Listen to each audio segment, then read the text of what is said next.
Et le secteur de la construction en Wallonie est particulièrement inquiet. Le manque de budget et le blocage des permis freinent la création de logements neufs. Mais c'est l'ensemble du secteur qui tremble. Il n'entrevoit pas de reprise en 2026. Frédéric Lavire. Le secteur de la construction s'attend à une forte contraction des travaux d'infrastructure et de voirie durant ces 2 prochaines années. Les communes wallonnes en difficulté financière risquent de reporter des projets faute d'argent public.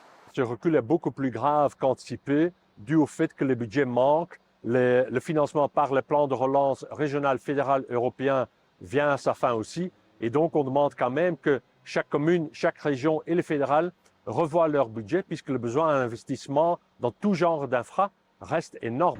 Dans l'ensemble du pays, c'est aussi la construction de nouveaux logements qui souffre. Cette année, l'activité a reculé de 5,5 %. Une reprise semble peu probable en 2026.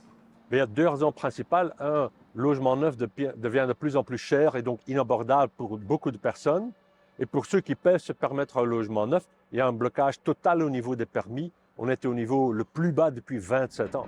En légère croissance, la rénovation tire un peu son épingle du jeu, mais pour faire face à la croissance démographique et pour remplir les objectifs climatiques, il faudrait faire plus.